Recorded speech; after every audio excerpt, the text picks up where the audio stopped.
Yeah, very Konnichiwa. good. It's live. By using the. Wakarimashite. Well, by the way, you want to know how late it is in your time zone in Japanese? How you say good evening? What you say evening? Konbanwa. Konbanwa. Okay. Konbanwa. All right. I'm using that Where's as that? like learning. By the way, we are live now. Oh, we're live. Okay. Just say that before. Ladies and gentlemen, let us begin. Greetings and welcome once again to the World of Thaylos. Is this the 40th session? 41st. Yeah. Or is this number 41? 41. Last week This was is 40. number 41. Last week was number 40. Okay. When we get to number 42, that's going to be something special. Oh, the answer to the universe? Are we going to encounter some aliens or some stuff? You will see. You will see. All right. In our last episode, number 40, the party camping out in the swamps, trying to get their bearings and recoup their wounds, were set upon by a forward scouting party of orcs that included an orc captain. The battle wasn't going very well until Loosefang stepped in and made an amazing move with both ends of his magic staff, knocking one orc completely unconscious, and then with the back blow, he literally crushed the skull of the orc captain. The way he did that is he rolled 2 natural 20s in a row and then confirmed the critical, so it was an instant kill. Hulk smash. It was pretty epic. The last orc that was able to move ran from cover and disappeared into the woods. So you don't know where he went or if he's still around. And on that note, let us move once again into the world of Thaylos.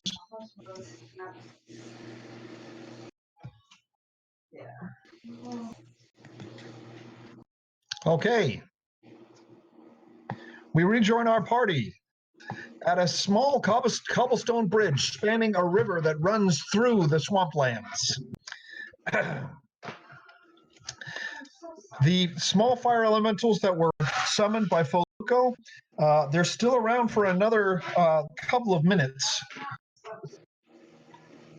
But for now, there are no orcs to be seen.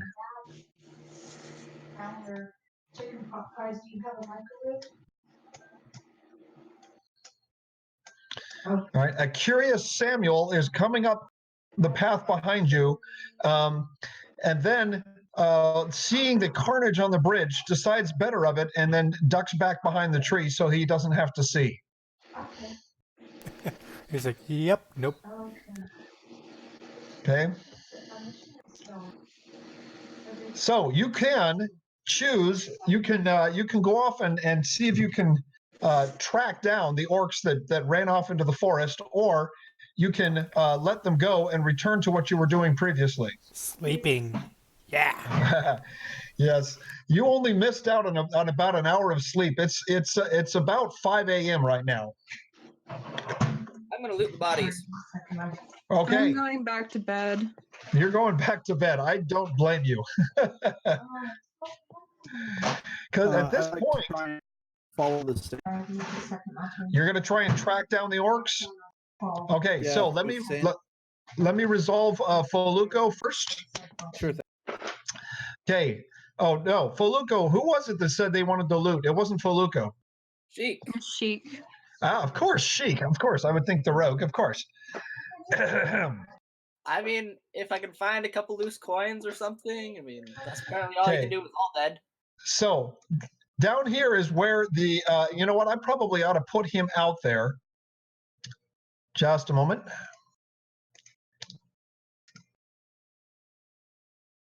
Do. There we go. All right.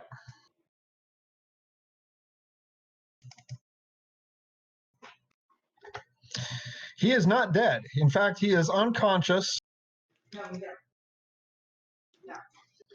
There we go.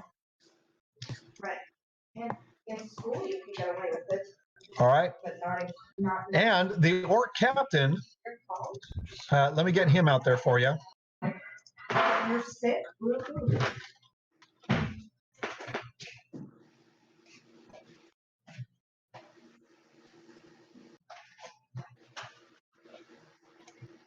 Oh, Okay, there's the orc captain.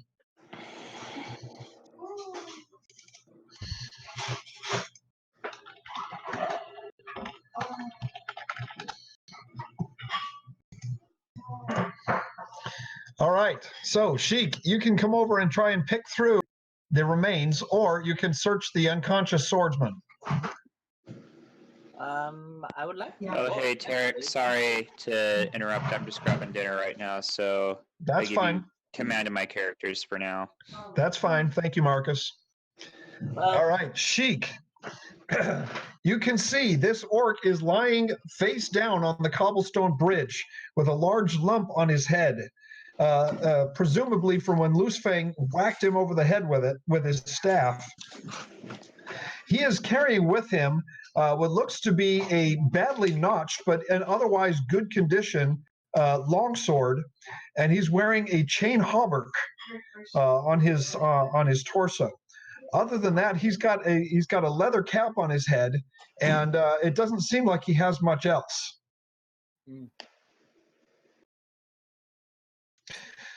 The captain, on the other hand, or what's left of him, you think he was wearing some sort of leather cap on his head as well, but you can't tell right now. About his torso, there not much of a head left, I'm afraid. Yes. About his torso, he is actually wearing a rather nice set of splint mail, which is one of the heavier armors, and he has both hands still gripped around this curious iron-banded club that he was using. Oh, I'm going to probably take his club and see if he has a coin purse. All right. He does have a crude-looking leather pouch at his belt. Digging through the pouch, you do indeed find several gold coins, 4 of them, in fact, along with a tightly rolled up piece of parchment.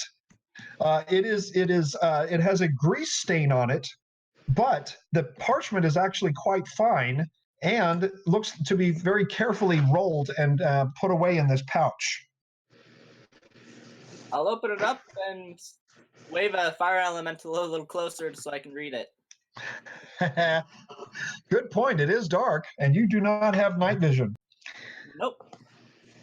All right, so Feluco, they are under your orders. Are you going to ask one to come closer just so we can give them enough light to read? Sure. Very well. All right. The parchment, you unroll it carefully, and you can see it is written in a very distinct and flowing, educated and you can see that there are scratch marks on the parchment, as if someone was trying to read it using a claw. And so the parchment itself is torn in a couple of places, but you can see there's a very clear message written on there, and it says, "Party of humans and raised, coming from the tower to the north. Scout, but do not intercept." Oh, I failed that order. And the only signature you see is IK.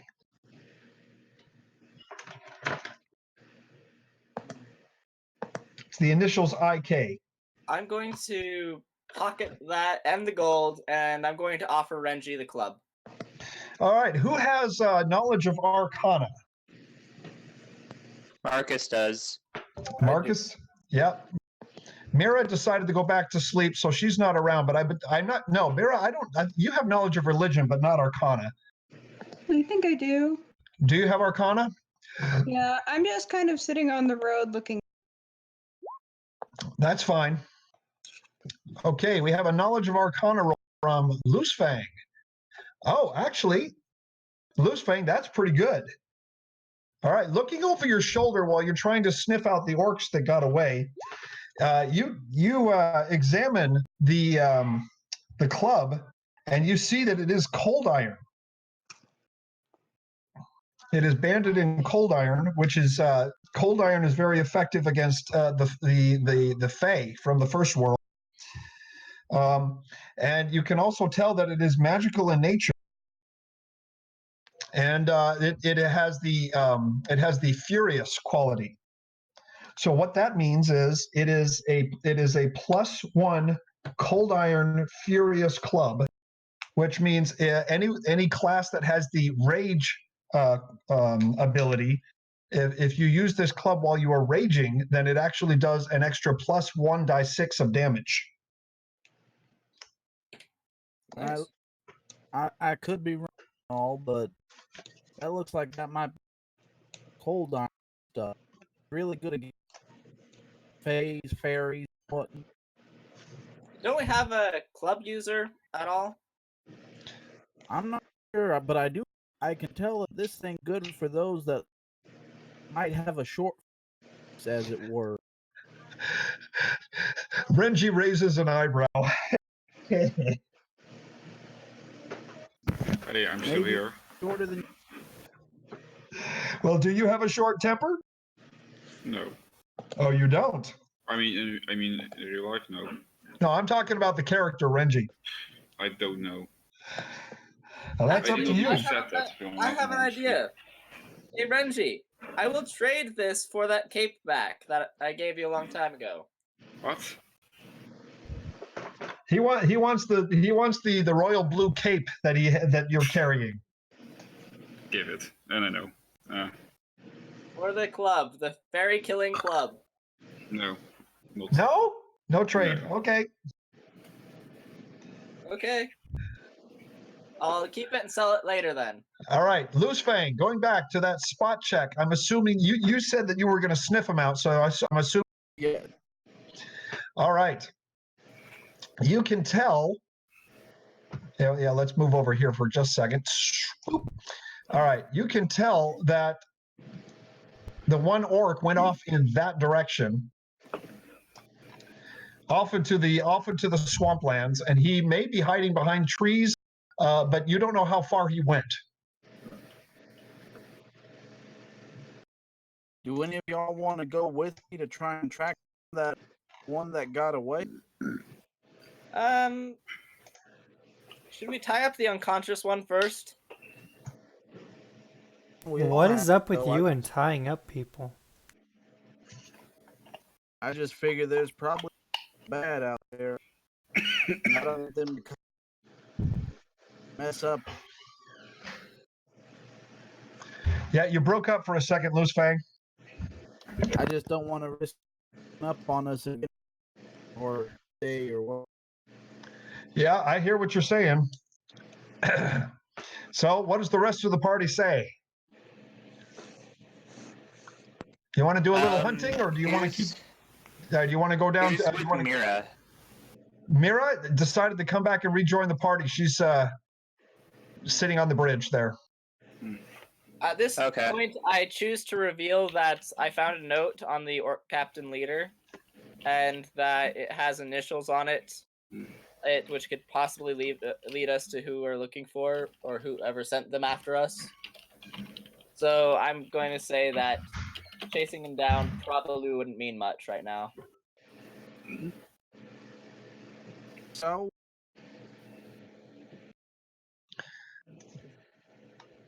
well, I guess we don't have to. So, you can continue on southward, or you can try and convince Sheik to go hunting with you. I'm not against it. I'm just saying that if looking for clues, I already have one. I hold on to the necklace. Just kind of got any guidance for me, Dragon Lady? What do you think? All right. I don't even my know son if you wants can to hear talk me to or me. if Just a this works. second.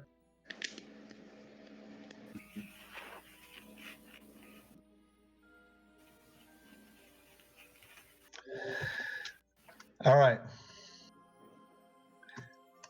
So, Loose Fang, you can feel the amulet warming in your hands. And you feel at this point that you should avoid contact with the enemy if possible. I think maybe we should err on the side of caution. Just stick together, y'all. Let's maybe just try and go back and rest or Yeah, I come would up say with a let's plan. let Mira rest a little bit. And anybody else? All right. Okay, so you have rested just about enough. You would require 1 more hour of rest to get the full rest period. Yeah, so if we take everyone back and let our spellcasters rest, then I think that would be good for the next day. Sweet, I get to go back to sleep. Oh, hey, Samuel, how's it going? Yeah, I'm Want gonna some more sleep? give him a hug and tell him it's all right and bring him this way. Samuel just wants to stay by Marcus.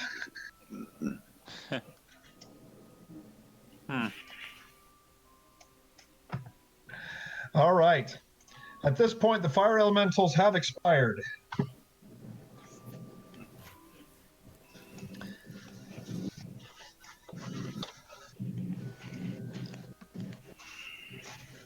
Okay, so you decide that you're going to rest for the remaining hour, while Renji decides to stay on the bridge and exult over his victories. Oh, or not.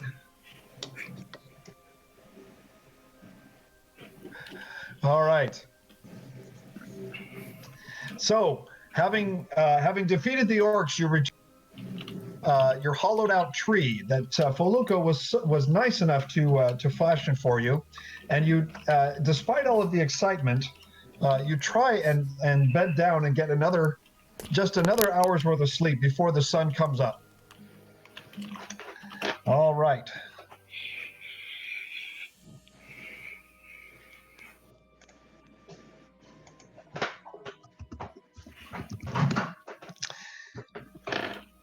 Yep. Okay. Time passes without incident, and after approximately 90 minutes, the sun does peak over the eastern horizon, allowing you to rise and make your way further. And you can, at this point, you can also hear that the mosquitoes are starting to wake up as well. So you feel that you should get on your way before too long. And we return. All right.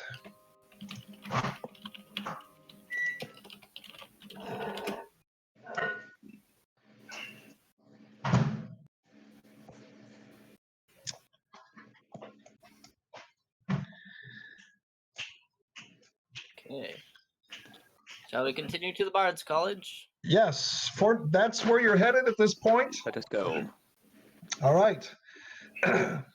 After a few more hours of travel, you can see in the distance to the southwest, in the foothills to the western mountains, you can see a sprawling, what looks like a village, coming into view.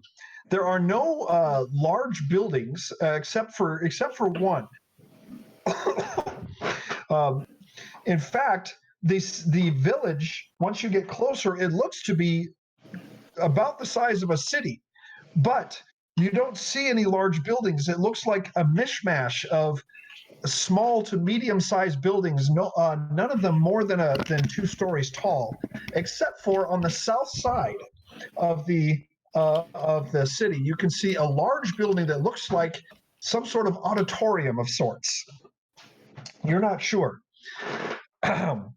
But as you approach the city of the College of Bards, you are reminded once again of Lelian's words that the shard of jealousy is somewhere around the area, and he being the weakest of the bunch. You need to decide amongst yourselves what is the best way to contain jealousy. And with that, we move to the Bard's College. I say we hug it. You hug jealousy? Well, All right, the best way to defeat jealousy is humility. But how can you contain jealousy with humility? Interesting. How can you? You might want to discuss that. I think we have Mara give it a nice long lecture. That's fantastic. She's our cleric after all. Let's see how well that works. And then we beat it up once it's asleep. Oh my.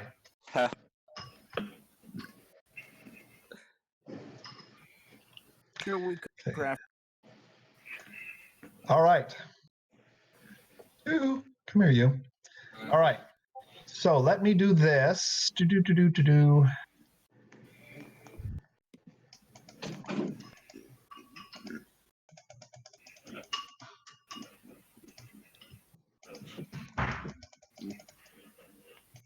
All right.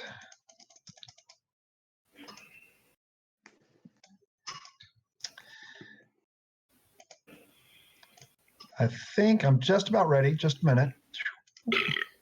Oh, nice. Delicious. Sorry, I think I forgot I muted. Someone's eating their dinner.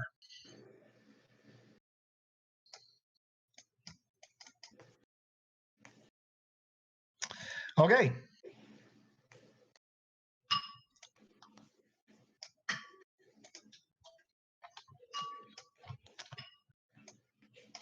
All right. You have entered the village, city village. You're not really sure what to call it. From the northwestern side, on a wide road of rough cut stones that are all fitted together.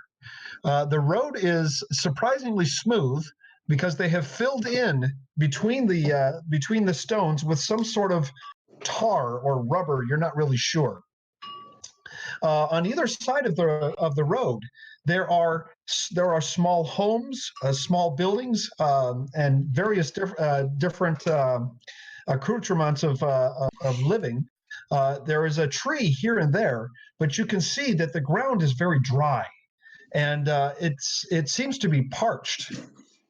Justin is looking around back and forth, and he seems very concerned. He's got his hand over his mouth, and he's thinking very deeply, but he's not saying anything. What's the matter? Justin actually kind of breaks from his thoughts, and he looks up at you and he says, "Oh, it's been a few years since I've been here, but where are the grasses? Where are all the people out in the streets? All we see are just a few trees here and there." Usually this time of morning we'll see students walking on the stones, and I don't see anyone. I definitely think something is off because a bard's college would tend to have a bit more music. Oh, it's still somewhat early in the morning. City, I'm sure, practicing. It's not always the most pleasant to listen to, but then you have people that are just learning how to be musicians. But you remember, it's not all music. It's also oratory. It's also comedy. It's acting. There are lots of different ways of performing. So bards are not simply musicians. After all. So which one of these houses is the beginners musicians' houses? Just so I know which one to stay away from. He chuckles nervously, and he says, I'll let you know. Here in this area, it's mostly student dorms and faculty housing. You'll see the entire city is put together as kind of a mishmash. It's there's really not all that much rhyme or reason to it, and that's okay because it's more of a chaotic loveliness. It was except now it does, with all the grass missing and a lot of the shrubberies cut down. It seems more of a kind of a ghost town. And Looks so like bars were practical topiaries there are. perhaps. Well, let's save the hippie village. Hippie village, indeed. All right, so we have. Ay caramba. Well, somebody had to say it. Ay caramba, really? Yeah. All right. At this point, you do see someone crossing the bridge overhead. Oh, really? Ahoy up there! Yo! And he turns to look at you, and a look of disgust and distaste comes over his face, and he quickly hurries to the other side of the bridge and appears. I see we've met before. Okay, just a moment. My wife wants to talk to me. Just a moment.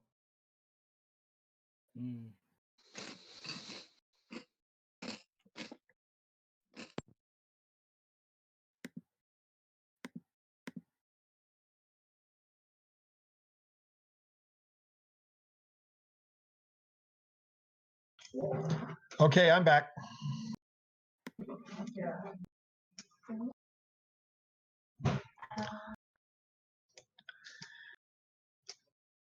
All right, Justin. Actually, he looks disappointed, and he's saying that's not the hospitality that I remember.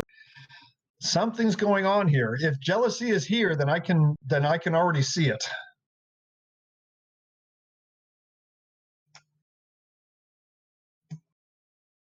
What's Well, up?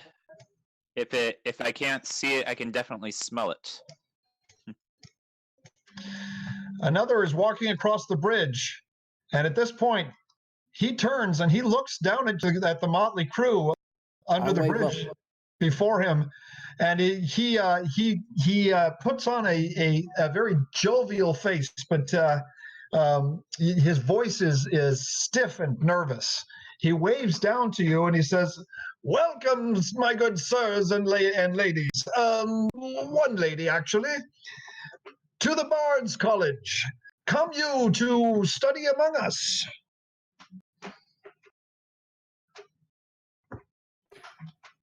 Chirp. You know, it Chirp. might be fun to learn an art.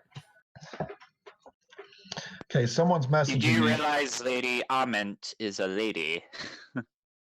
Well, he couldn't tell that at the distance. If you were able to look at her up close, he could see that. But as he can see, there's only one lady in the group, as far as he can tell. That's true. All She right. ruffles her feathers a bit.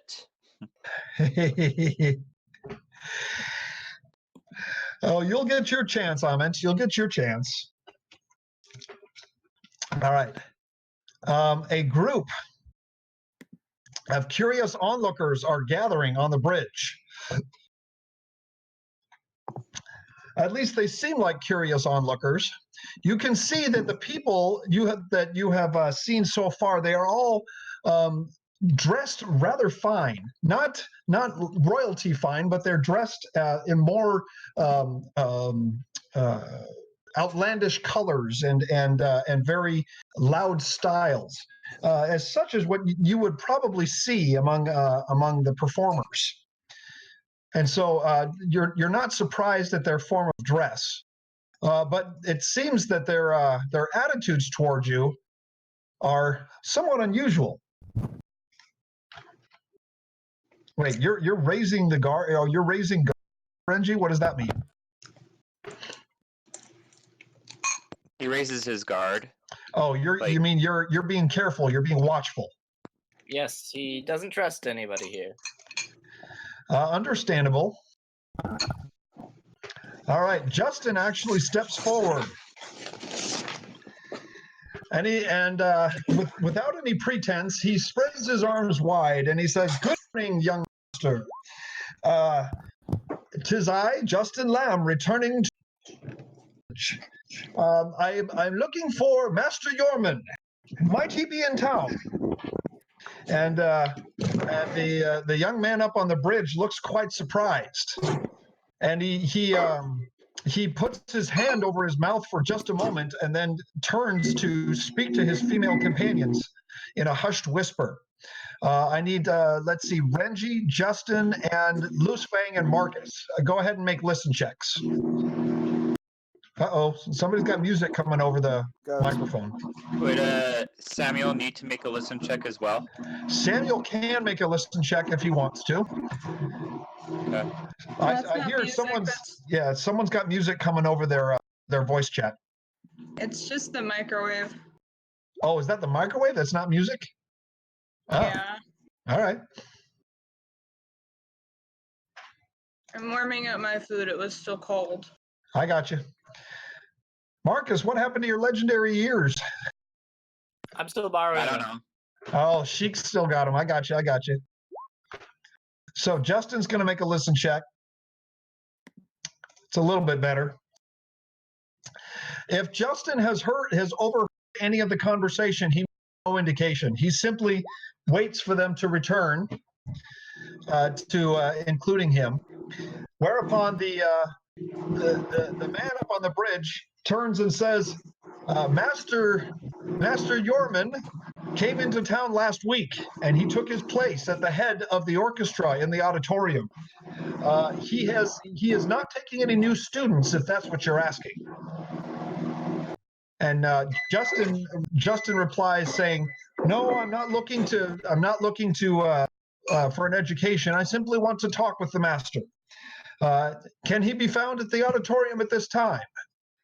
And the man on the bridge replies, "No, the orchestra is not rehearsing this morning. They'll be in rehearsal around 7 o'clock.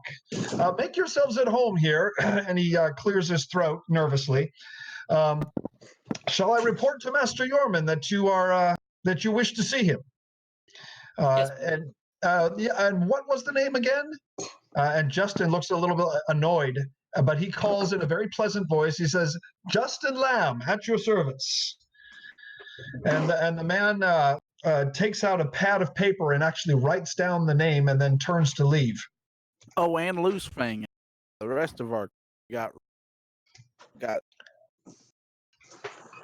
Sheik. Are you getting all these? That's Sheik with 2 E. He doesn't seem to be paying attention to you. He is turning away. It's fine. It's just Justin will. Well, how rude! I joke at Loosefang, nudging him with my elbow. Much her. I'm sure these bard types are always on a schedule. Yeah. So Justin actually looks at you for a second, Loosefang, and he says, "Schedule? That's actually rather unusual. I've not heard of tight schedules around here. In fact, it's usually rather chaotic. But then I don't suppose you know much about that, do you?" Oh no, you know me. I'm not predictable. I smile and chuckle. All right. All right, I'm setting up. Just a moment. Cool, Loco, that is very reminiscent of our campaign so far. We first started off with giant crabs, and now we're fighting orcs. Indeed.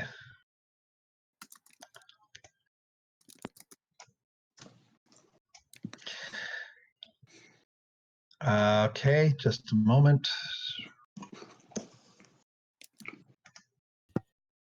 All right.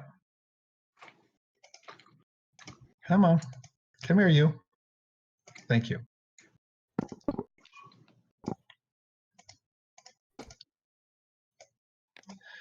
All right.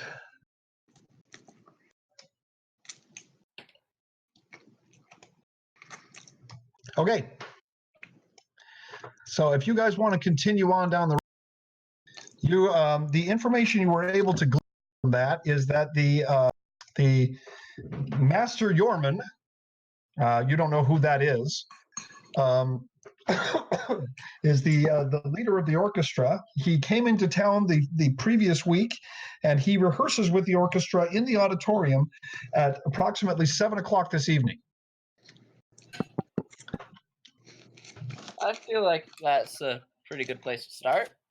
Besides, I like music. So by now it is about 9:30 a.m. So you're not sure what to do with yourself until that point. You could explore the town, but the hospitality has been less than stellar so far. It's just like Port Sheridan all over again. Well, I'd like to look around. I feel Okay. like anywhere possessed by We these might creatures is not Hospitable. hospitable at the start. Oh, that's true. I don't know. Who knows? We might meet friendlier people here. What you remember? What happened once you found the salty dolphin? Yeah, we Yep. did have a good stay there. Yeah, Grug. He was a pretty good guy. Grug was a Yeah, I like Grug. World needs more Grugs. tag Grug. Do you know of any good places to stay around here, Justin? Well, like I said, most of what the housing you'll find in the city is either student housing or faculty housing. This is a college town after all, but there is a tavern down on the southwestern side. So we may be able to make our way down there. That's you'll know it because there's a great big flowing fountain in the middle of the square. And the inn is just to the west of the fountain. So if we head south and you find a fountain, you can't miss it. All right. Maybe we might get some answers there too. I hope so. This isn't the same place that I left. All right. So Justin continues to make his way down the stone street.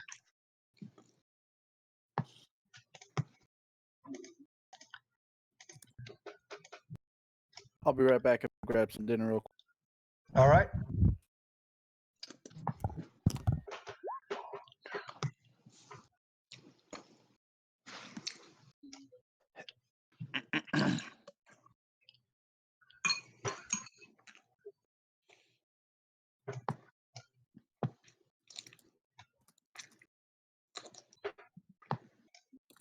Okay, let me turn that on just a moment.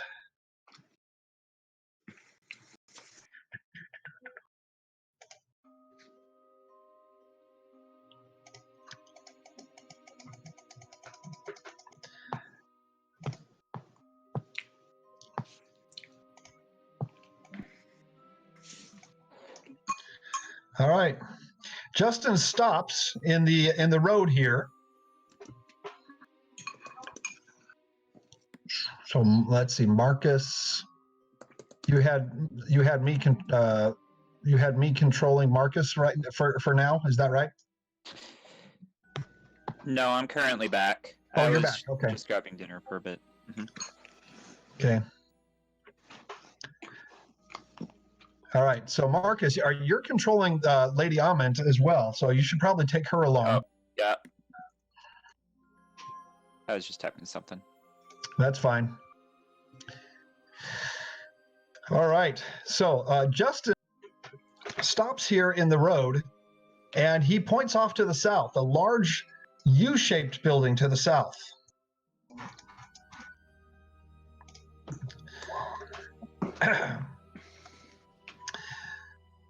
This here is where some of the senior faculty live, This is one of the nicer homes here.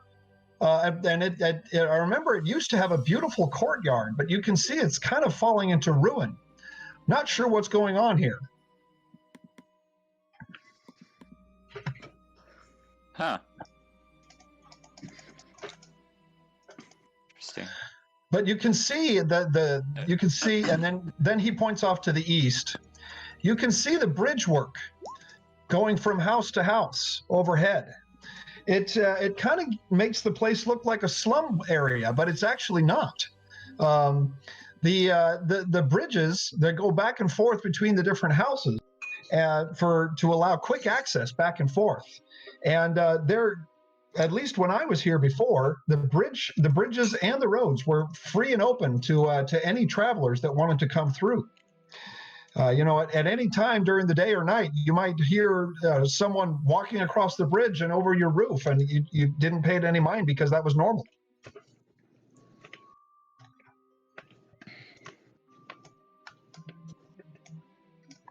All right, let's see.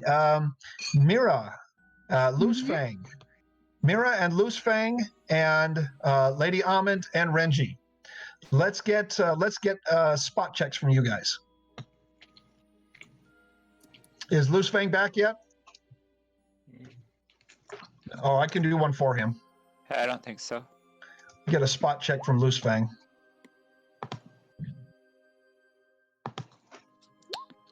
Lady Amund. Oh man, she is good. And remember, it is daylight now. So while she is with you during the daylight hours, that actually gives you, Marcus, a +2 on your spot checks.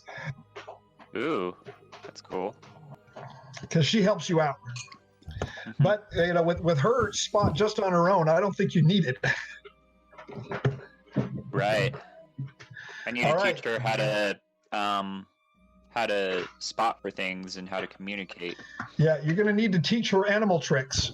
So at this point, her being unable to communicate very clearly, you can see that she is looking to the left and to the right, but she doesn't seem to be agitated at all. And so you don't think very much of it.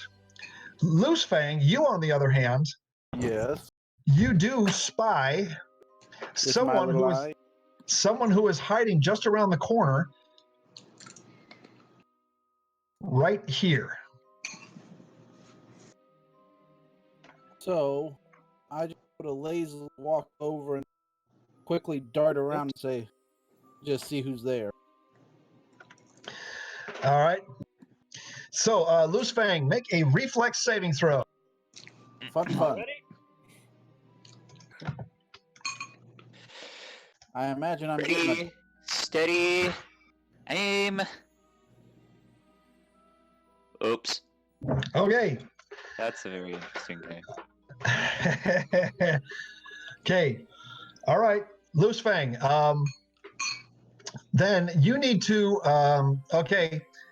So you. Let me think about this. I'm about to get slapstick. No, you're not going to get slapstick.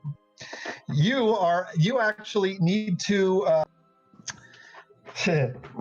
Okay. You see a man standing there who was actually looking somewhat flustered and red in the face, but he quickly takes both hands and puts them behind his back, and he says, "Jolly good morning to you, sir. Can I help you?" Yes. I guess first of all, with your name. My name's Loose. What's yours?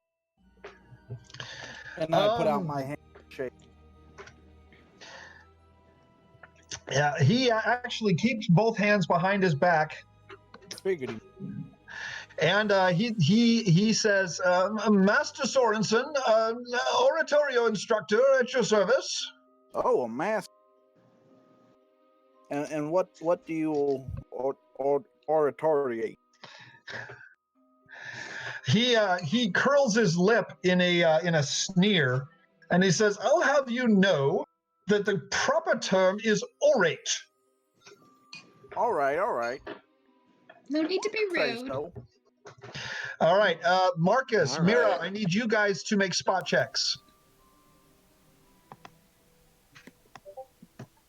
I See, just I look at him and I just One go, no second. need to be rude. Oh, Renji, you're okay. You're gonna try and intimidate this guy. All right, here we go.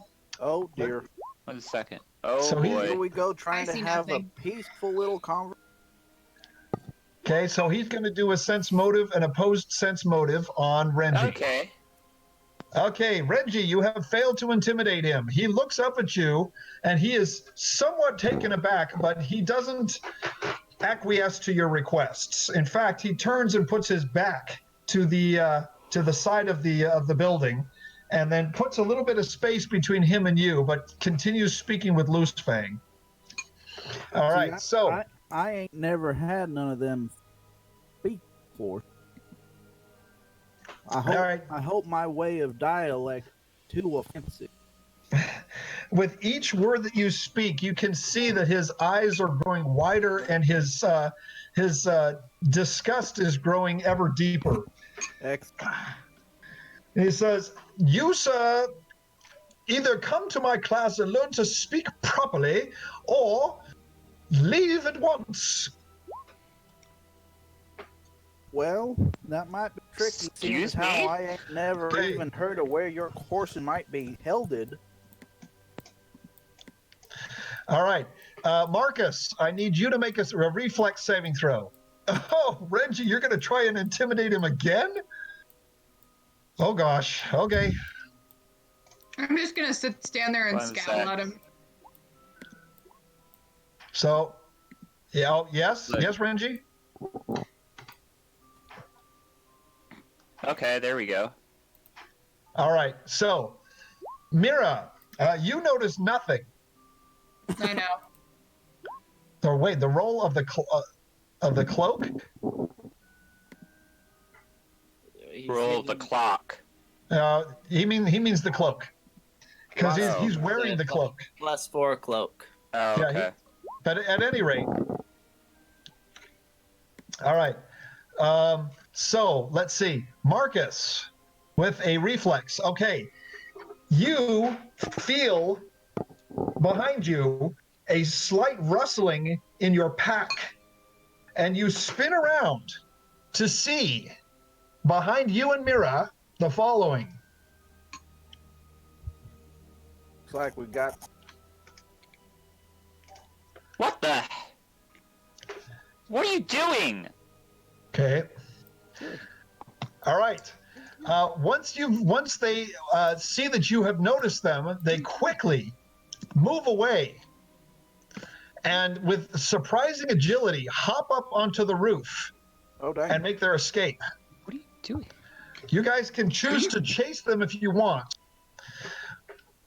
All right. Now, Can I going check back my to pack to see if like they actually took anything? Renji, your intimidate check again. This time has very well succeeded. All Can- right. So, Renji, you are standing over Master Sorensen. Can I just summon a swarm on top of them, or a flaming minute. sphere, or something like that? Just for kicks. You can if you want. Cool. All right, but they've jumped up on the roof and they're getting away. So you have very little time to make a choice here. Master Sorensen, on the other hand, has been completely cowed, and he is actually sitting down on his hands with his back to the wall of the building, with this 7-foot-plus dragonborn towering over him.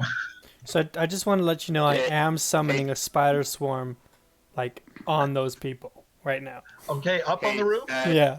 Tarek? Yes, sir. Sorry. I was just gonna say, can I check my pack to see if they actually took anything? Yeah, that's going to take more time than we have at the moment. So you can, when we get to a spot where things have calmed down, then yes, you can. But right now, things are on the move. You can check, yes. If you want to just go off and sit on the side and then take the time while the action on around you, you're welcome to do that. I think I would like to try sneaking off and trying to get useful information about the town. All right.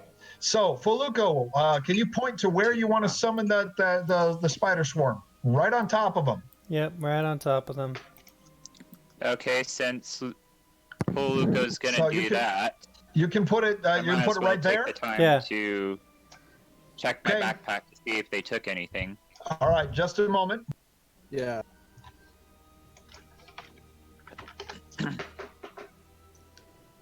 Get back to Storm. There's Deuce and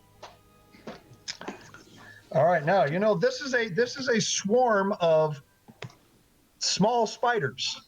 Yeah.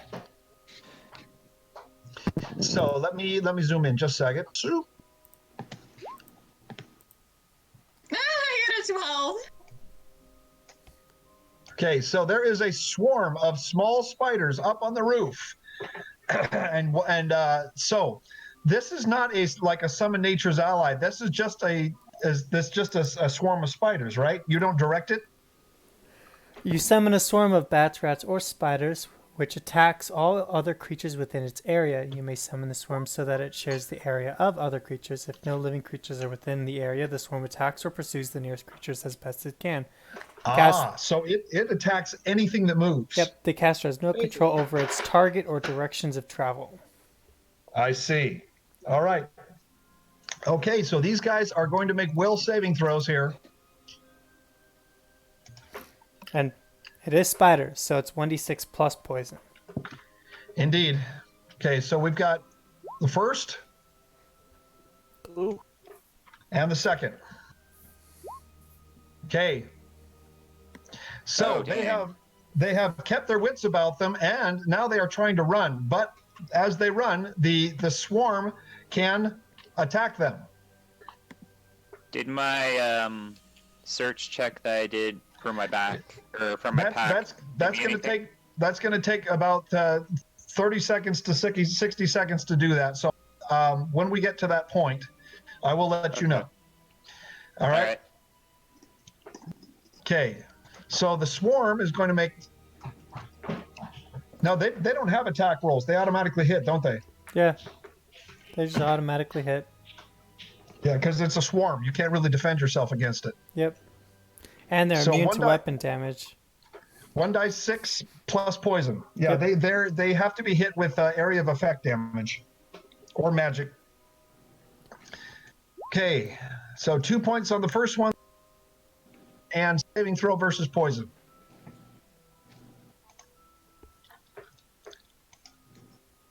That save worked, and the second one did not. So the second one is now got a weak poison on him. Whoops, that's not what I meant. Not the spider, it's not the swarm itself. I meant this dude. There we go. Someone's enjoying their dinner, yay. This is good.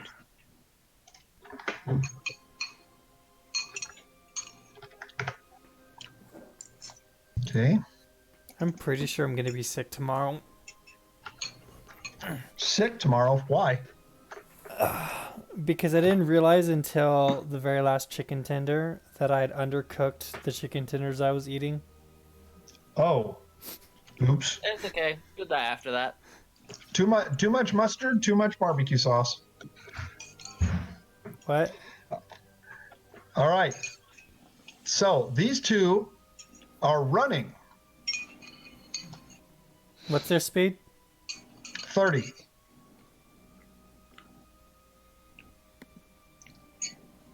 Yeah, that is true, Renji. That is true. All right, moving back over here. Renji, you have cowed one of the faculty of the Bards College. Now he's a bit sheepish. Indeed. Yep.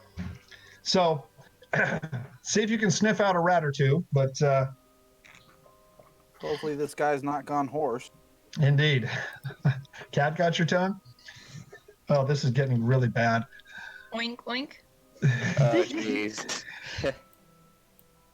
All right. So, meanwhile, Marcus, you sit down, pull open your pack, and you have discovered that there are probably 8 or 10 gold coins missing from your pouch. What? You have I been know that robbed. they're- Either you have been robbed or you dropped them along the way through somewhere and you died. Were they wrestling in my pack? What? Were they in my pack too, or no? You don't know. You didn't sense anything. You may want to check. I'm just gonna come should- behind Reggie and check. Okay. I shove my pack off to the side. Well, I toss my pack around my backpack or on my back, and then I start running to chase after them. That's not a good idea. It's a lost cause. A spider swarm will attack the nearest moving thing. So if they get away and you're closer to it, it will attack you. Yeah. I would not recommend it. Okay, so the swarm and the two would-be thieves have moved away.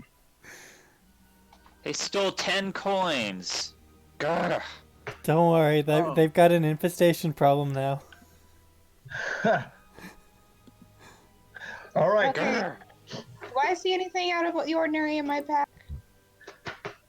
You are horrified to find that your handkerchief is missing. Uh-oh. Oh no. Maybe I should try to find the local thieves guild instead. I think we already found. No, they found us. There's a difference. My handkerchief isn't in my backpack though. It's always on my side. I know. You don't know where they were going because actually you didn't feel anything. Oh no. I look very distraught.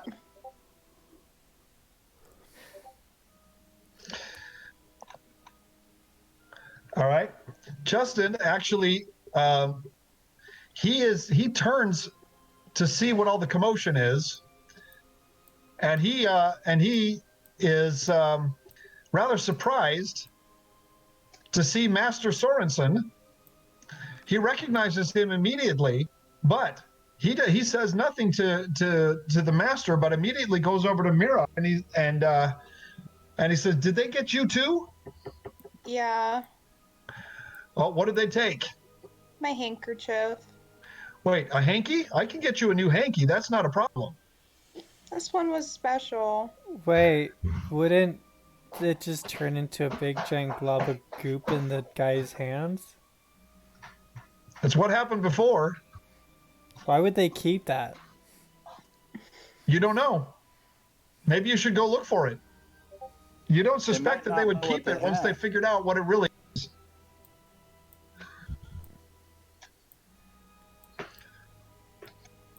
I kind of send Squeaks off to like search for a big glob of black goo. Oh, gross. That's not fun. This one was special. This one was given to me by Father. It's got a magical cleaning spell on it. Magical cleaning spell. We Yeah. should look into mass producing that. Sir Squeaks, give me a search check.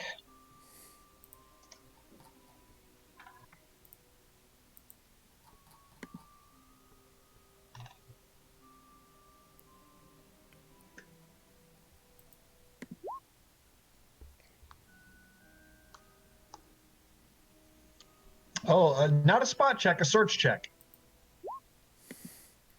Okay. Yeah, Sir Squeaks, since the handkerchiefs don't make any noise, and they tend to lie more or less flat against whatever they're lying on, echolocation isn't going to help you all that much. Okay, you can continue to search. Now, returning to Master Sorensen. All righty. Justin is you can see he's visibly upset, and he comes up to the master and he stands over him, keeps his hands at his side, but you can tell that Justin is fairly angry. but he keeps his voice calm. Master, it is good to see you once again. And Master Sorensen looks up and he doesn't recognize him, and he says, "I don't know who you are, but can you get this beast out of my face?" My name is Lucy. Not you, this green ugly thing. That's rude. So now you're colorblind, my fur. What? I don't think that's very colorblind. So Justin, he grimaces and kind of grits his teeth, but he moves a hand over in front of Renji and kind of waves you to stand back a little bit.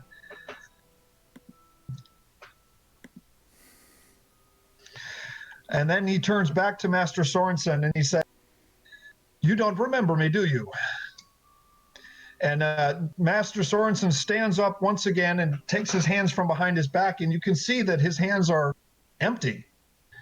He kind of spreads his arms out, and he shrugs his shoulders, and he says, I don't know you, sir, should I?"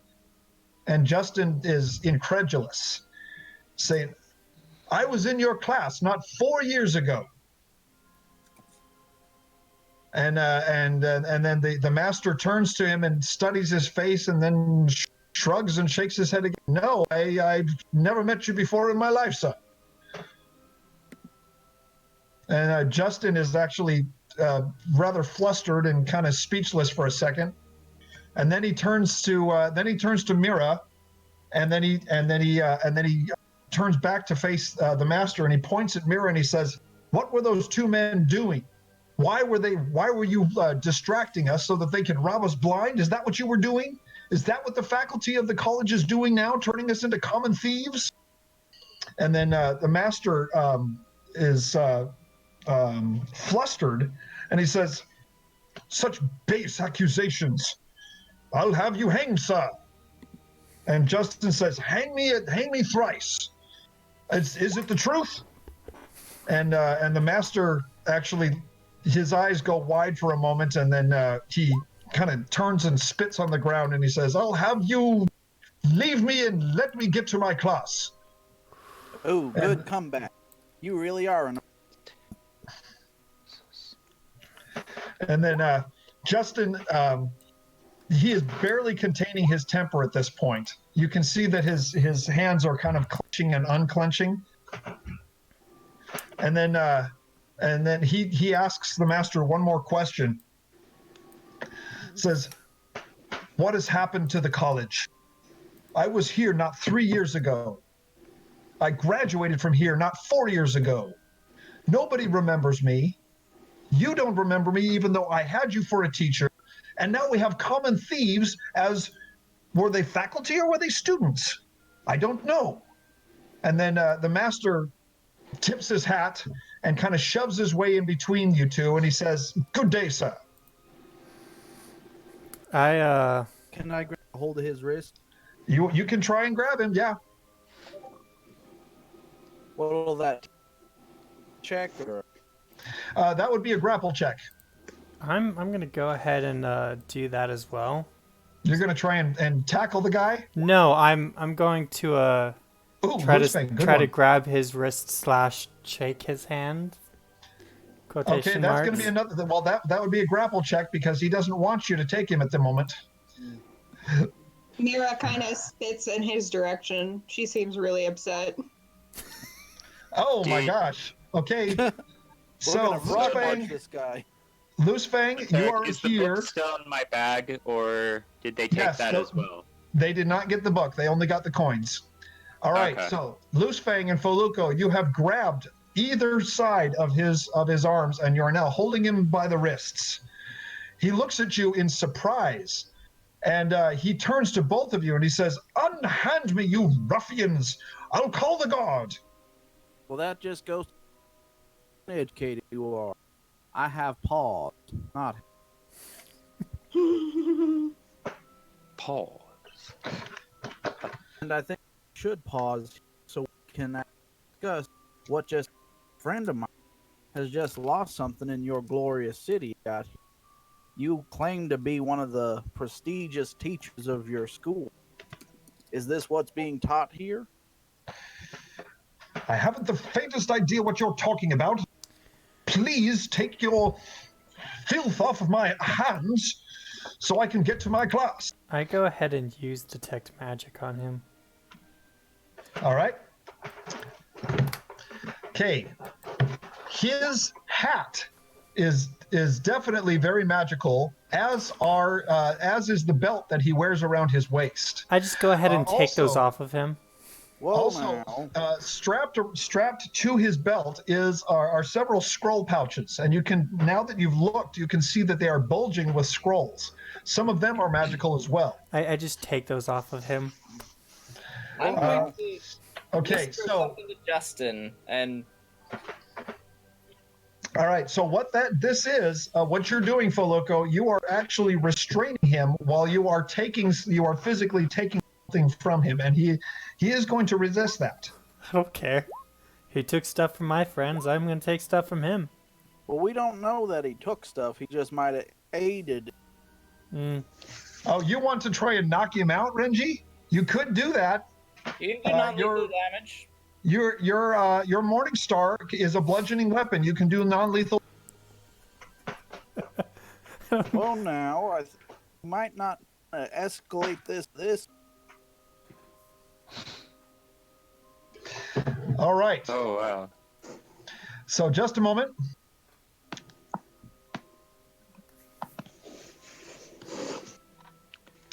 Let me.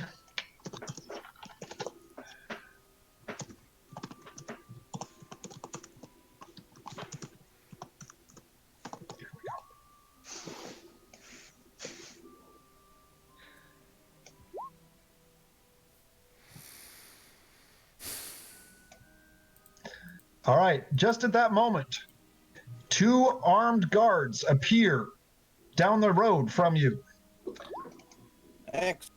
approaching in your direction. Guards, this out. man is a thief. I say preemptively to Master Sorensen speaking. Good luck with that. While you do that. All right.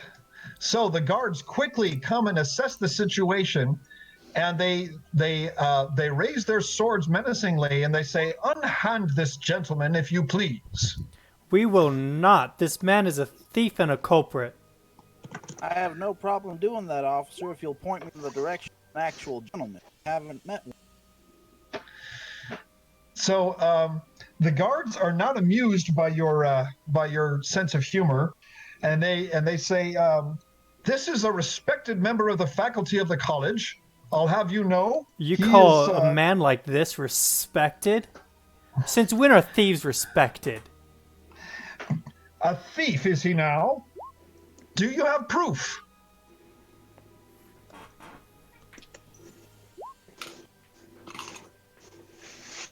They look at you expectantly. Mira just kind of walks over and says something. They stole my handkerchief.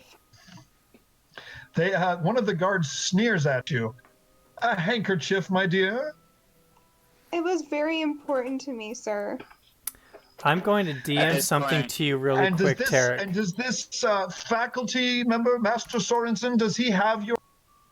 Do you say? At this point, I kind of step up and say, he was distracting us while 2 other students, faculty members, I don't know, were actually robbing both of us blind. They stole 10 coins from my pack, and they stole her handkerchief, which is very important to her. And at this point, Master Sorensen is kind of still struggling against your holds, and he's saying, "Poppycock, these ruffians simply clambered into town and accosted me. I don't have any idea what they are talking about. Would you unhand me?"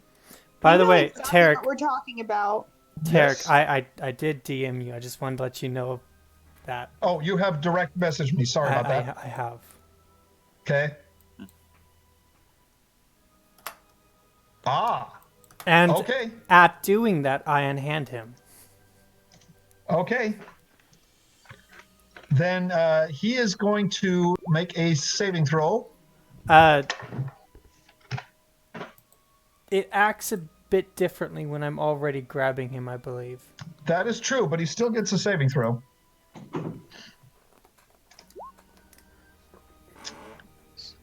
Yep. Okay. Yep. I'm afraid that one failed, Foluco, but it's a good plan.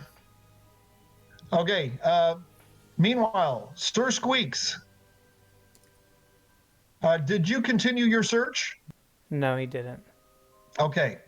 So the guards are actually, they are not convinced, and they actually raise their swords. Until you unhand him, then the two of them turned toward Loosefang and said, and one of them says, "Better follow your friend's example there."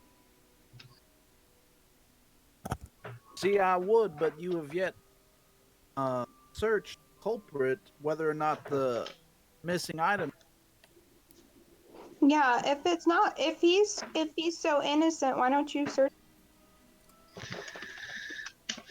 So you're telling me a stranger from out of town, ruffians coming in from the swamps, it smells like, accosting one of the members of the faculty, and you expect us to believe you instead of someone who is a trusted member of this society? Well, if he's so trusted, then he should have no problem turning out his pockets. Anybody who is trying to convince them, make diplomacy checks. I'll gladly make a diplomacy check. I'm going to Justin, and maybe pull Justin into the bush with me. So, Sheik, you're going off to hide, and you're taking Justin with you? Yeah. That's a nat 20, bro. Oh my gosh! Very nice, guys. So these are the sense motive checks. Or diplomacy. That was my diplomacy check. All right. So both of the guards, they both blink and they look at each other. And they shrug their shoulders and they say, "Well, Master, would it be any harm for you to simply open your pouches so we can have a look?" And then the Master says, "With pride. Make sure not to disturb the scrolls, mind you." And then he actually opens both pouches and allows the guards to search thoroughly. And he says, "Oh, and yes, for good measure, you can search my snuff box." And he pulls it out of a shirt pocket, a small snuff box in his hand. He opens it, and it is indeed filled with snuff. He returns that to his pocket, and he says, "I hope you are quite satisfied." I am, thank you. With that, Mira goes up to them quietly and just says, If it's not too much trouble, could you keep an eye out for it? It's a white handkerchief. One of them rolls his eyes and then comes over to you. He is taller. I kind of step in and say, if both of you want a reward, I was stolen 10 gold coins, and you can have that if you find them. All right. The other guard actually turns to you, Mark, and he says, "Okay, now you're talking sense." Well, Mira's like in tears when she says this, mind you. I'm afraid you're not getting much sympathy from Hardy. I just sort of get a disgusted look and toss his hand. Toss the what? Just release his arm, kind of throw it down. Master Sorensen looks at the two of you with renewed disgust, and he says, if you are quite finished, I am now late to my oratory class, and I'll hold you responsible." And he leaves in a huff. Can I follow him? You're going to follow him? Yes, he did. I feel like the guards would not be as happy with you following him right now. That's fine. Okay, Sir Squeaks, give me another search check. Maybe have Sir Squeaks followed by Air. That's what I was having him do. But okay. Yeah, I would just let him be and have Sir Squeaks do the scouting. You can along with. Nope, wrong person. Sorry. Oh yeah. Make sure you're using Sir Squeak's. In the meantime, I would like to show Justin the letter that I found on the orc captain. Oh. Oh, Sir Squeaks, I'm afraid that's not going to do you much good. What About the as bad as Get you a can How did imagine. that happen? Because he's got a -4 on search. Yeah, visual searching for a bat, it's kind of hard. Do you need Lady Ament to actually help with that? Does she know Or what to look for? That is a good question. I just haven't had the time to handle animal. All right. Meanwhile, Sheik. Moving to Sheik and Justin. So Sheik, you're going to show Justin this note that you got. Yes. All right. Party coming from the tower to the north. Scout them, but do not engage them. Signed, IK. Justin looks over the parchment very carefully, and he actually sniffs it, and he says, that's ink from the desert country to the west. Very rare, very expensive. And the script is very fine. Whoever wrote this is good with their calligraphy, and they know their words. Clearly someone educated. You think it might have come from around here? Yes, but the college would draw people in from all over. Indeed it would. But since it was only half a day's journey away, this seems like a pretty good place to start looking. I'll tell you what, keep a hold of this parchment and see if we can find a map in any of the classrooms. You know, that is a pretty wise idea. I bet if we find a lead on this, we probably will find a lead on the purpose of why we're here and maybe help you fix the college while we're at it. All right. Moving back to the exchange between Marcus and the guards. So the guards are saying, so do you know exactly how many coins they took? 10. It was 10. And then one of the 10 gold coins, yes. Gold coins, both of their eyes go wide at that, and they look toward each other. Where did these thieves leave the scene, would you say? I He point ran over in the top of the roof. this direction. Climbing the roof, or did they go up on the bridge work? They climbed up on the roof, and I guess they might have used the bridge work after. So in a northerly direction, did you see where they went from there? No, Not they sure sort of beyond that. disappeared. They went to the northeast from there. Very well. And okay, so you're saying if we find the culprits, then we can have the gold that they took. Yes, But I just you want have my to find her back. handkerchief. You have to find her handkerchief, and you have to bring it back. Otherwise, those 10 gold coins are not yours. They one of them actually the light kind of goes out in his eyes and he sneers at you, while the other one actually kind of ribs him with his elbow a bit, and he says, very well, we'll get on that, and we will get I'm sure we'll catch the culprits before sundown. If you fail to bring back that handkerchief, I try to do an intimidation with my elemental ice powers. Okay, intimidate roll. Let's see, where is that? Where is That's it? that's on your skill list. Oh yeah, that's right. The other reason why I hit. Oh, come on. Reggie is going to throw in another 5 gold coins. Each. Oh wow!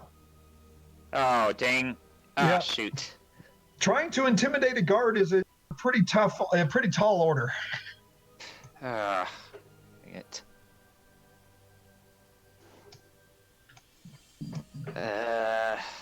Look like RNG wants to try again.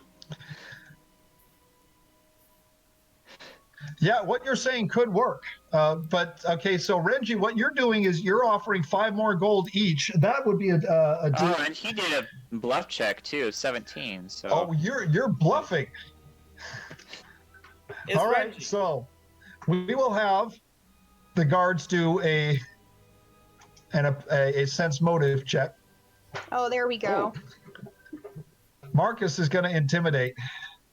Yep. Okay. With my elemental ice powers. All right. Since your first one was not successful, further intimidation using the same method is not going to be very effective. Okay. So, Loosefang, you are still following Master Sorensen? Oh yeah. So you're not going to let him. You're not going to let him go, are you? Well, he said he's going to class that I should. Okay. You saying that Loosefang said that Loosefang should attend? He said that Loosefang should attend, so I mean, you know. Either come to my class or leave me be. Yeah, exactly. He's just I'm doing afraid what. we've been rude enough to him already. We should try and follow his wishes. Okay, Lady Ament, are you airborne? Well, I was perched on Samuel's shoulders to keep an eye on him. You are not airborne. Okay. Nope. All right. So,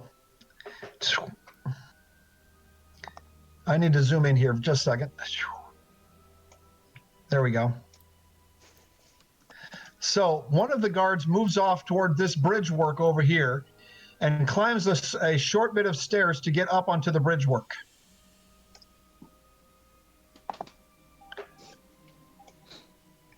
And he makes his way across. Right there, to the work. All right, the bluff, in that case, no, it did not. With a 17, no.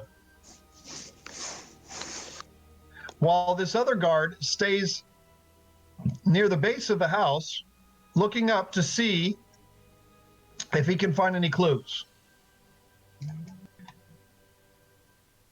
I'm glad that you're at least trying to help us.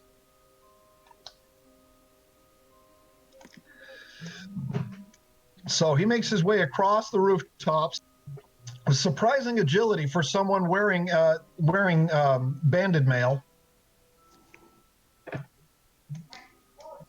And finally arrives on the top of the building. Meanwhile, Loosefang, you can see Master Sorensen walking down the street, and he's checking over his shoulder like a nervous wreck. You can see that he is checking over his shoulder very, very, very often. And he can tell that you are following him, and it's making him very nervous. I smile and wave at him as I keep walking.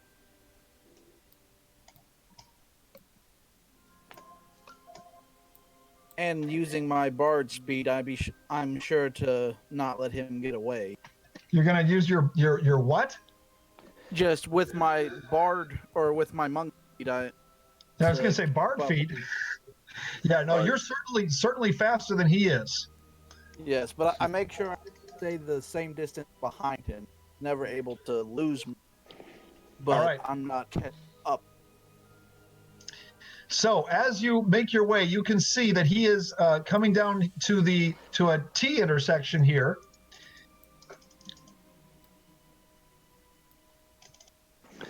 And he makes a left turn down the main street.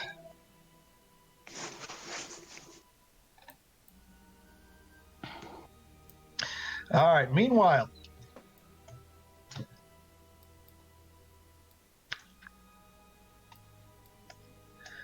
all right. Yeah, where did I put the other guard? Where'd he go? There he is. Okay. Meanwhile, the other guard is walking across the rooftops, and he looks down at you, Marcus, and he points off to the northeast. He says, did they go this way, across this bridge here? I believe so. Okay.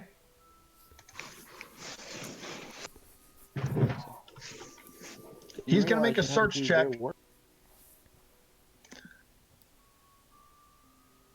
All right, so the guard actually comes down on one knee to look at something on the roof.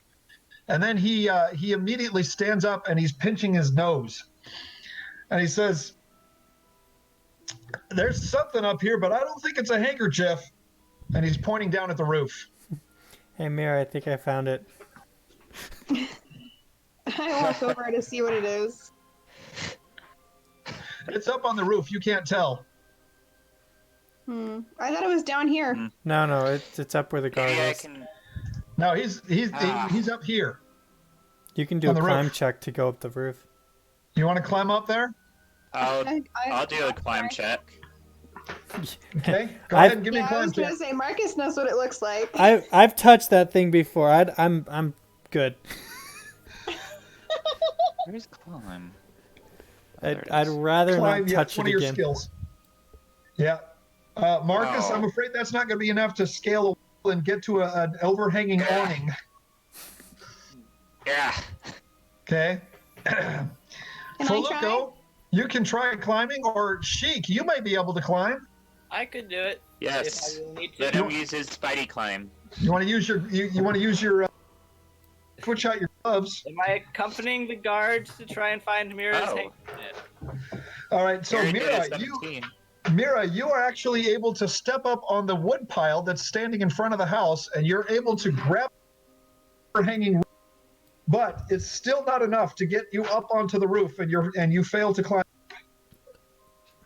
Can I get a boost? I walk over to try and help boost her up. Hey, The Marcus. guard, meanwhile, is standing up on the roof, folding his arms. The struggle, without offering any help. He's actually he seems rather amused. Marcus, can you give me a strength check? Nope, that's not going to be enough. In fact, Marcus, as you try and lift her up, she slides backwards and falls on top of you, and the both of you tumble into a tangled heap on top of the pile. Ugh. This is so intimidating. I climbed down before I hurt myself. It feels a little awkward, but Mira disentangles herself and comes down. Meanwhile, Feluco is going to make an attempt. Not like that, sir. So Feluco, you lose your footing. You lose your footing on the wood pile, and you tumble to the ground as well. Maybe Lady Right. Amit can go up there and get it. Yeah. Well, I don't know how to communicate that to her. I guess I could do handle animal check. You can try handle animal. Can I assist? Yes, actually, you can. If you're trained in handle animal. I have two. Oh, I have a. Wait, would I naturally have a bonus to that? Because Not unless you put in any. Okay, so handle animal is a class skill for druid, is it not? yeah, so I'm trained in it. I could. Oh, did you put ranks in it? Yeah, I have 1 rank in it. Okay, I have 4 ranks in it, but it's not a class skill for me. that's okay. As long as you've got ranks in it, you can make an attempt. Okay. Oh, that's better. Wow, Mira. Woo! Okay, so Marcus and Feluco are sitting there, communicate with the bird, and the bird is just cocking her head, looking at you curiously, until Mira walks up and very gently cups the hawk in her paws, and kind of whispers to her, and actually lets her smell her nose and her face, and then she kind of lifts the bird into the air a little bit, pointing toward the roof. And Lady Ahmed kind of gets the hint, and so she takes to the air and starts fluttering around, sniffing and looking, until she locates a grimy brown and black piece of cloth sitting on top of the roof. The guard is standing near it, but he has no intention of actually picking it up. But Your ruffles her feathers a bit. the cloth definitely smells very much like Mira at that point, and so Lady Ahmed actually is pretty confident that she's found what what Mira wants. At this point, though, she's hesitant to pick it up. Hey, wait! I just heard a message, but I don't see any message. Yeah. Huh. I think we're good right now. So yeah, I'm you're going to just say huh? that I'm taking Justin and we're going to head right to the college. Go around a bit. All right. So at this point, the guard actually takes the tip of his sword and picks the handkerchief up from the roof, holding it on the end of his sword. He holds it out over you, Mira, and he says, "Is this what you're looking for, lady?" Mira smiles and says yes. So he actually moves over the wood pile and just drops it onto the wood pile. Okay.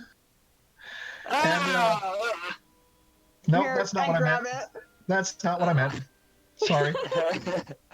I stretched it. I meant to move it. Sorry. I walk over to the other side of the wood pile to grab it.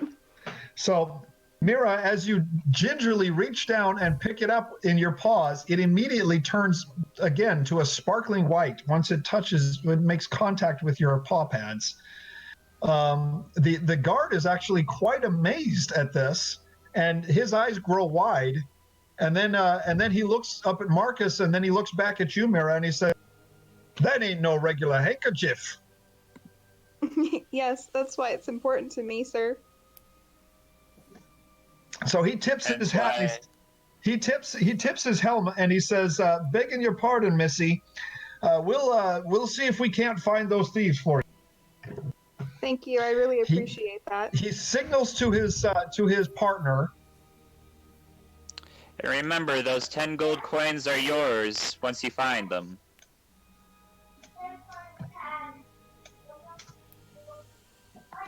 All right.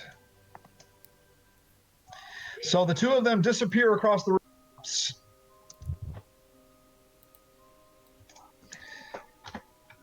Mira, congratulations, you have recovered your handkerchief. Yay! Quest complete. Yeah, I guess the thieves didn't want it. Marcus goes over and gives her a hug. I'm glad that I was able to help with that, at least. They tried to get away with it, but once they realized what they were holding, they really didn't want to keep it. They thought it was super gross. That's kind of a defense mechanism, you know. Father Kearns was fairly smart. Yeah. Meanwhile, we move back to the action with Master Sorensen.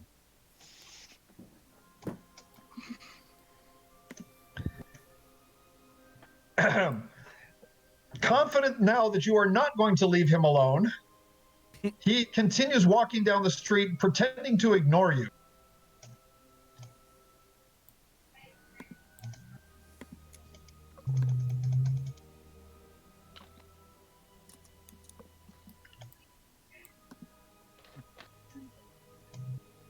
All right, and he continues to make his way, and he comes to another T intersection, which actually turns out to be more of a lopsided cross intersection, and he turns southward.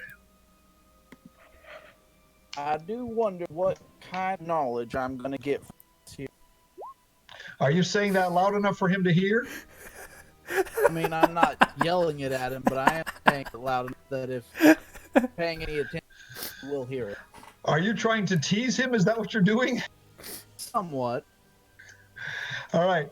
He comes to a one of the larger buildings, one of the larger two-story buildings on the side of the street. By the way, that was a nat 1. Yeah, Sir Squeaks to move silently. So no, you do, because his eyes are on you, Loosefang, and his eyes are on the street. You don't think he's noticed that Sir Squeaks is tailing him from. Even if. So he comes to one of the larger buildings, and goes up to the door and turns the handle. The door is unlocked. He enters the building and very Can I dart in after? well, no, very conspicuously, that's the word I'm looking for, tries to close the door behind him to block you out. Try You're and gonna toss my stick between. You can try that, okay? Give me a regular attack roll to see if you can hit the right spot. Yeah, I'm just wanting to get it in between the opening of the door just so it can't close all the way. If you can beat an 11, then you got it. Definitely. All right.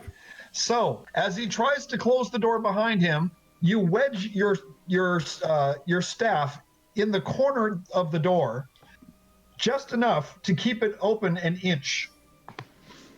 You freeze and you pause, wondering if he noticed that the door didn't fully close, but you hear his footsteps walking away from you inside the building, and you don't suspect. You suspect either he didn't hear it, he didn't notice it, or he doesn't care. Well, if he doesn't care, I don't either. Follow him. All right. Okay, I Loose keep it open Fang. so that Sir Squeaks follow. So, Sir Squeaks, are you going to follow him inside, or are you going to just perch? I posed that question quick.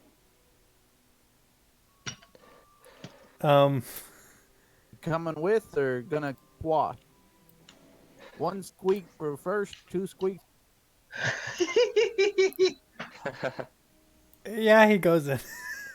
So Right. a large dire bat is going to walk into the door of a 2-story building. Bang. Yeah, why Sounds not? about right. I suppose. Well, let's see what kind of reaction we get here, folks. Before he Alright, goes in the now- building, though, he kind of like mentally like nudges Faluco. Inside the building, you can see a hallway that is lined with doors on either side at about 20-foot intervals.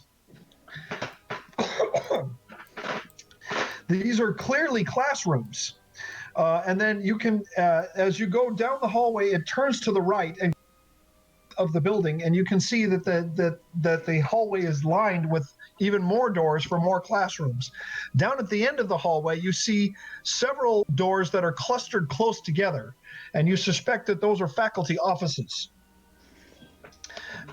Give me a listen check. No, Renji, we don't have a map of the interior. Sorry. Listen, I'd like to Hey, go Sir check. Squeaks, very good. But your listen is like plus 15, plus 14. Yeah. There you go. Dire bat, So- there you go. Loose Fang, give me a listen check. yep.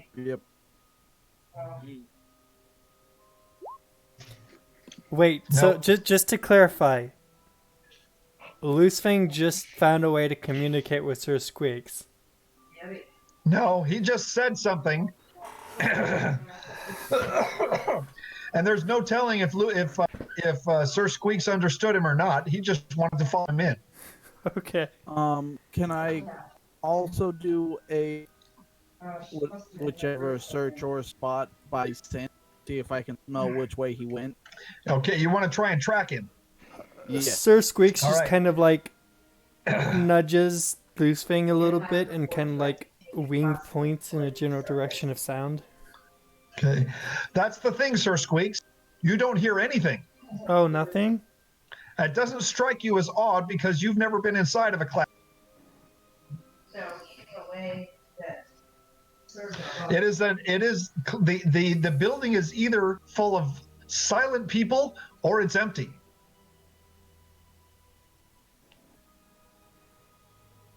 So what check do I do to track him by? All right, so yeah, that would be a spot by smell. Whew! Not you, Sir Squeaks. Woo! No, 2 20s in a row. I love it. Well, I guess it works. It does work. So you wait. Sir Squeaks has a +10. You have a +8. Loose Fang. Dang, you guys would make the Caped Crusaders. Well, I guess he Tracking down has to bad be guys. Batman, so I'm gonna be Robin. That'll do. Nice. That'll do. All right.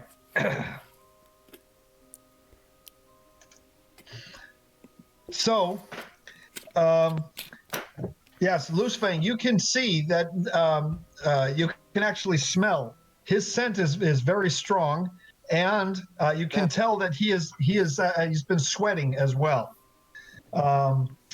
Clearly, he was very nervous during that exchange, even though he tried to hold himself as dignified. But he stinks of sweat, and so there's something that he's trying to hide. So he went down the corridor, and to the left in one of the doors. The doorway is closed at the moment. As you open the door, you see it leads to a stairs. Can I tell which way he's up or down, or is it just like? No, this one just goes up. Oh, still, there's a bard. Maybe they have. Yep. I imagine how terrifying Sir Squeaks being like 15 feet wide would be. And going down a human-sized hallway. Yeah. So, are you guys going to head up the stairs? Because Sir Squeaks is going to have a bit of a tough time navigating the stairs. It'd just be like thud, thud, thud, thud, thud. Well, this is a narrow stairway. It's only about feet. You cut off there. I say it's a narrow stairway. It's only about 4 feet wide. If you'd rather stay here, so I could go have a look. Looks like it might be a bit of a tight fit. No offense. He could just scrunch up his wings a bit. He could, but he kind of needs his wings to be, if he's going to be crawling. He can't really fly. Bit tight. It'll be a tight fit, but he can do it. Can you fold your wings up some? Be able to climb on my back, and that way you don't have to worry about crawling stairs. You just got to hold on. Yeah, he weighs that. More than you do. How heavy are you? He's a dire bat. He's like 6 feet tall and 15 feet wide, bro. I'm no slouch. I'm a big fella too. Do a strength check. All right, yeah. Give me a strength check, Loose Fang. Hey, the old college try. Yep. Nope. I think I tried college and given up. Yeah, so Sir Squeaks just kind of like, well, he just kind of like does the worm up the stairs. All right, so there's a rather comical situation where you scrunch down for Sir Squeaks to crawl on your back. Once he climbs up there, you do realize he is quite heavy, and it actually collapses you to your paws and knees. So he crawls over you and starts inching his way up the stairs. What's the thought?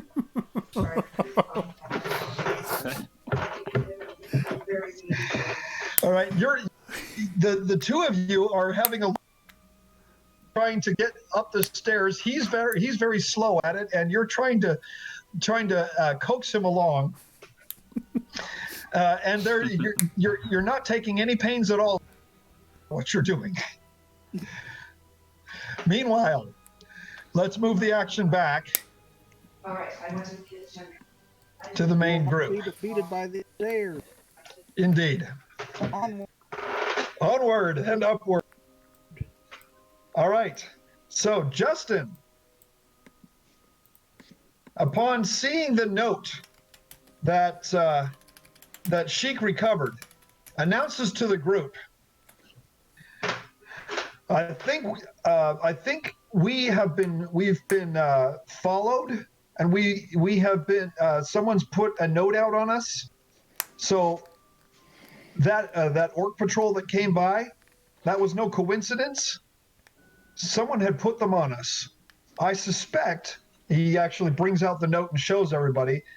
I suspect with this kind of parchment and this kind of writing, it might be someone from around here.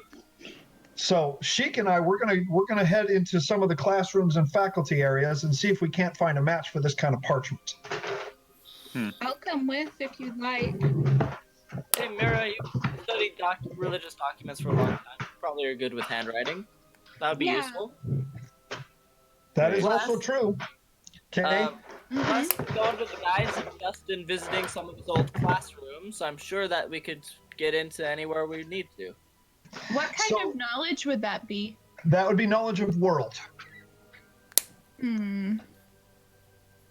There's no knowledge of world. Wait, what? It would be knowledge of local.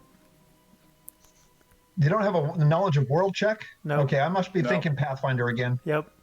Could I use forgery? Yeah. I do have a forgery skill. A forgery skill? I put some points in it after the debacle of me having to look for a forger. That is true. The forgery is indeed a skill. So knowledge of, let's see, geography, none. You're right. Okay. Oh. So that would be knowledge of forgery. I'd be able to identify the handwriting and the paper type, probably. Yeah.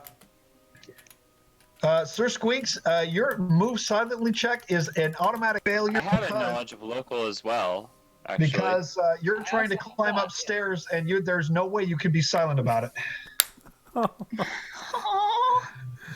Okay, wow. yeah. Renji, to answer your question, we've got about 15 minutes. Okay. All right.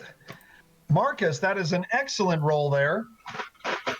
So, Marcus, you ask Justin to hand parchment, and you do take a look at it, and you can tell that the scripting is very fine, and the ink is also there is a particular color to this ink that could only be a specific type of ink that comes from the desert tribes to the west.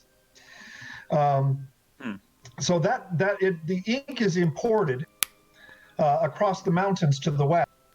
And you do know that the desert tribes, they often sell their goods to the west, to the eastern world, and so that tends to match up. The Bards College being very close to the trade caravans would only have to cross the mountain, and they could trade directly with the Bards College, and so the likelihood of having that type of ink in this city is actually pretty high. Right. I definitely think that this note definitely had to have come from here, somewhere around here, because of the local tribesmen that from the desert that traded that ink here. And then Justin nods his head. Well, that's most of the ink that you find around here is traded directly from the desert tribes. Have you ever been out there? I mean, how did you know that? I've done my fair share of traveling. Indeed, we may have to swap stories sometime. Plus, my parents did make sure that I have a really good education in my tribe. So Renji is getting tired, guys. So he's going to turn. Okay. All right. Have a good night, Renji. Hi, Renji. All right. Visiting a college without paying tuition. This is exactly how I wanted to go. Oh, there's nothing wrong with walking on campus. Anybody can walk on campus as long as you don't, start stirring things up. Yeah. I already think we did that. And if you're skilled enough, you can walk into a classroom and sit down without the professor knowing you're not a student. That's actually why I chose to hide during that debacle. Yeah, so that the master didn't see you? How good is your bluff check? Who? At least I'd be a new face. Maybe if we can find another professor who There's got to be a professor who knows you. Yeah. Justin Maybe says if we can find a professor who likes Justin and who can tell us whose handwriting it might be. Oh, that would be my riding instructor. And that would be Miss Hill. She when I was here years ago, she lived on the south side in some of the faculty housing. She teaches the creative writing class and the poetry class. Perhaps we should visit her first. Maybe. Well, hopefully she'll give us a. Give us a what? You kind of cut out there for a second. Hopefully Miss Hill will give us a better reception than Master. I hope so too. Do you remember where her room was? Well, she teaches the classes change locations depending on which semester we're in, but her living area was down on the south side in some of the faculty housing. Okay. In fact, sorry, go ahead. In fact, the other, so he points to the west. He said, "This building here is some of the faculty housing. The other one is down on the south side. In fact, just across the square from the main town. We should make our way down to that area. Turn right here." And Justin starts heading off to the west.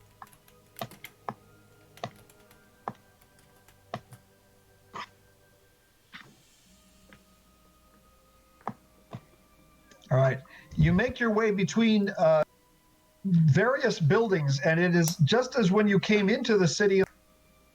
These buildings are all haphazardly arranged. The road is not straight at all. It seems to meander and curve in strange and odd places. The buildings, there is very little organization to them. Small houses and shops will be set up right next to some of the larger buildings in a very chaotic fashion. It would be wondrous and somewhat beautiful if it wasn't so desolate at this point. Sounds like what Seoul looks like at certain points. Seoul? What's that? Yeah, Seoul, South Korea. Ah, yes. Yep. They have like all these different winding streets and like the back alleyways. Oh yeah. It's actually kind of nice. It's actually kind of neat. By the way, Faluco broke off from the group to go find Sir Squigs. So where did Faluco go? Over to the building. Oh, you were just finding your way over to the building. All right. We'll get to that in a bit. Okay. Justin comes to yet another T intersection, and he says, "Okay, left here. Let's head south." All right. All right. Where's Samuel? He's here. He's coming. He's camouflaged with everything. I couldn't see him. Yeah, he kind of blends in with the cobblestones.